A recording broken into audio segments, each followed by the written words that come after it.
Aujourd'hui, on va parler d'un sujet très intéressant. Vous savez, depuis un temps, j'ai spécifiquement parlé à mes frères.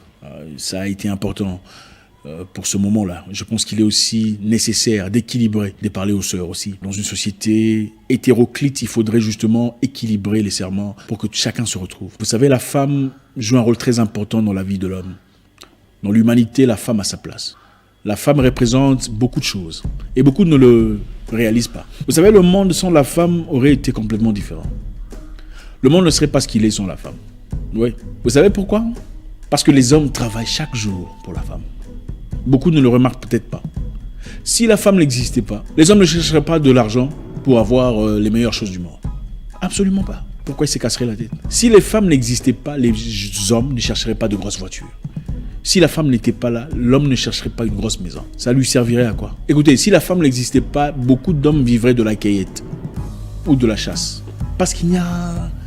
C'est compliqué, n'est-ce pas ? Je me souviens des années de l'école primaire et secondaire. Examinez vos années de l'école primaire et secondaire. Les écoles où il y a simplement les hommes, exclusivement les hommes. Regardez leur habillement, leur tenue, leur comportement, leur façon de se présenter publiquement. Maintenant, comparez aux écoles mixtes où il y a les hommes et les femmes. La tenue vestimentaire, c'est complètement différent. Moi, j'ai étudié dans une école, à l'école secondaire, où on mettait du bleu et du blanc. D'accord ?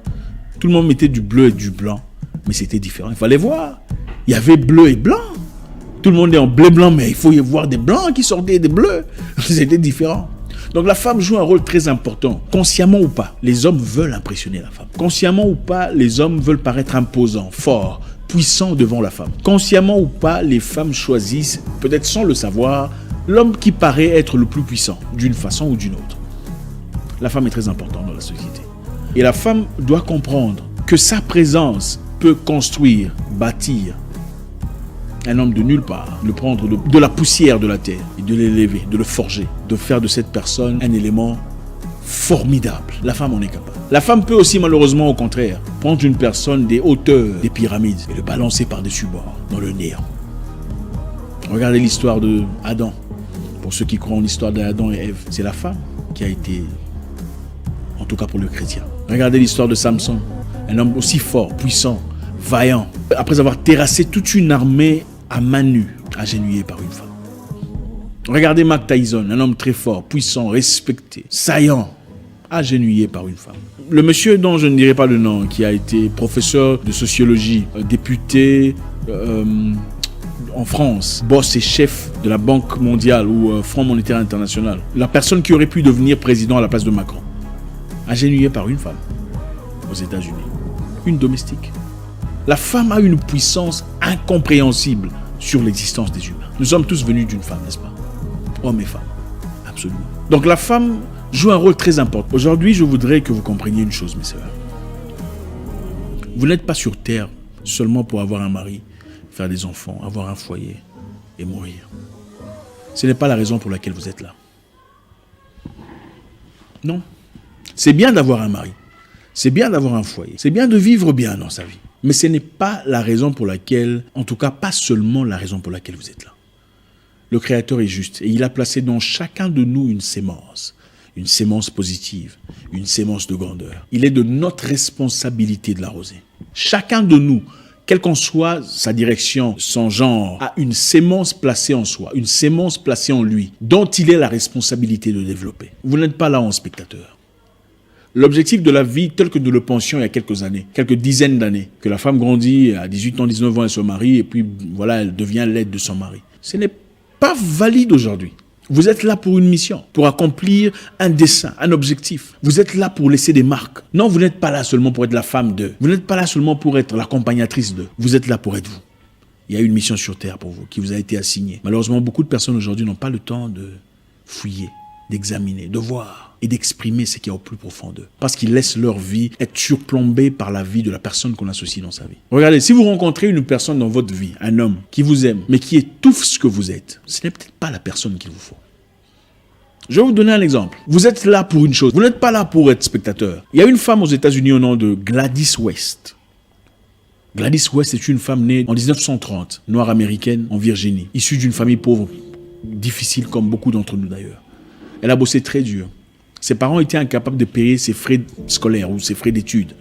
Mais à l'école où elle était, on avait dit qu'on donnerait une bourse scolaire aux 2 meilleurs étudiants. Donc les 2 personnes qui présenteraient une performance superbe auront cette sponsorisation, une bourse scolaire pour faire des études supérieures.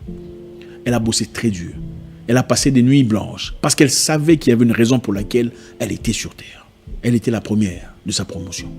Après avoir obtenu cette bourse d'études, Gladys West l'a utilisée comme il se devait. Elle a obtenu 2 masters en mathématiques et un autre master en management des entreprises ou je ne sais plus quoi. Elle a ensuite été recrutée directement à cause de son intelligence. À cause de son intelligence, elle a été recrutée par l'armée américaine pour travailler dans le Navy, dans la force maritime. C'est là qu'elle a travaillé. Elle a bossé dur. Une femme noire comme vous. Elle a examiné les données de l'armée. Et c'est grâce à elle qu'on a développé beaucoup de choses. Aujourd'hui, vous vous servez de votre téléphone, n'est-ce pas? Si vous êtes à Dubaï, vous mettez le tag « Je suis à Dubaï ». Tout le monde peut voir que vous êtes à Dubaï. Vous allez à New York, vous vous taguez à New York, n'est-ce pas? Eh bien, c'est grâce à Gladys West, la personne majeure à avoir développé le système de GPS, une noire américaine, issue d'une famille pauvre, des difficultés des années 30. Elle a compris que dans sa vie, il ne s'agissait pas seulement de porter les enfants de quelqu'un et de dire « je suis l'épouse de tel ». Elle a compris qu'elle ne mourrait pas sans avoir laissé une marque sur Terre. Et c'est à partir de là, dans son domaine, qu'elle rencontrera Ian ou Ryan West, qui sera son mari, son époux, un mathématicien comme elle. Une personne regardant dans la même direction. La personne de votre vie n'est pas seulement celui qui vous aime, parce que beaucoup disent « oh, Dieu m'a envoyé ». Attendez, la personne de votre vie est cette personne qui vous aide à fleurir cette semence qui vous a été donnée par le Créateur. Quand vous êtes mathématicienne, vous rencontrez une personne mathématicienne, une personne ayant la même direction, les mêmes projets, les mêmes objectifs de vie, le même souci du développement et additionne à votre compétence les capacités de fructifier, de produire ce qu'il y a au plus profond de vous. Qu'est-ce qu'il y a de mieux? Non, la vie n'est pas seulement une question d'avoir un homme friqué qui t'achète des chaussures, des Louboutins, une Range Rover. C'est bien tout ça, mais c'est pour les gens petits d'esprit.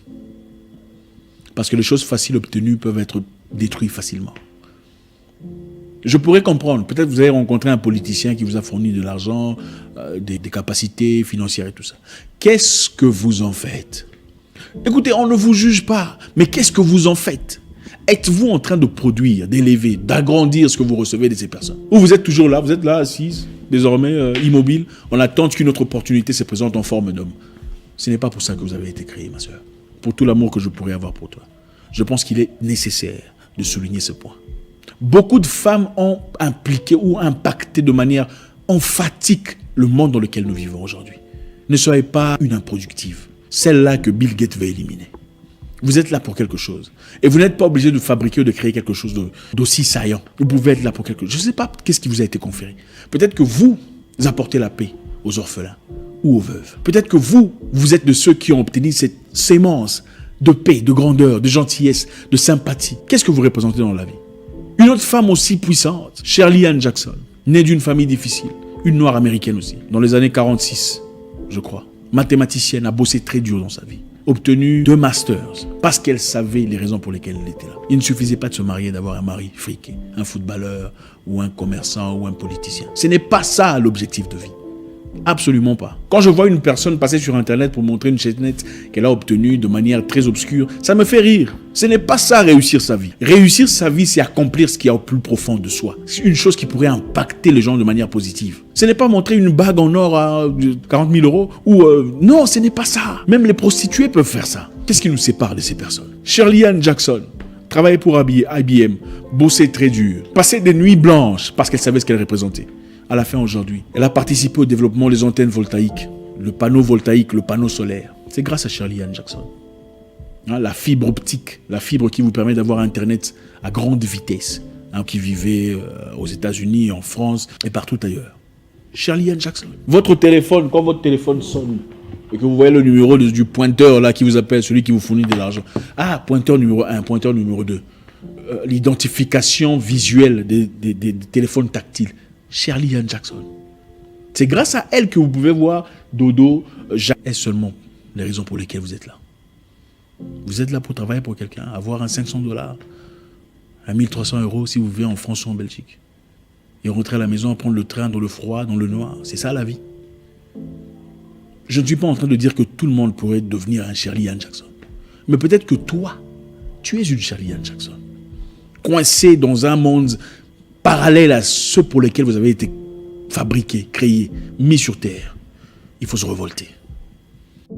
Qu'est-ce qui brûle dans votre cœur? Qu'est-ce qui a été étouffé par votre environnement, par les personnes qui vous entourent? Qu'est-ce qui a été étouffé par les situations dans lesquelles vous vivez? Qu'est-ce qui a été enterré? Que vouliez-vous être au départ? Qu'êtes-vous devenu aujourd'hui? Une pâle copie de vos propres rêves? Une réplique débridée de vos propres ambitions? Vos rêves ont-ils été plumés par la vie? Vos ambitions sont-elles à milieu de vos rêves? Peu importe où vous avez enterré vos idées, vos ambitions, vos rêves, ressuscitez-les. Mon nom est Zach Mwekassa, le guerrier noir, votre frère.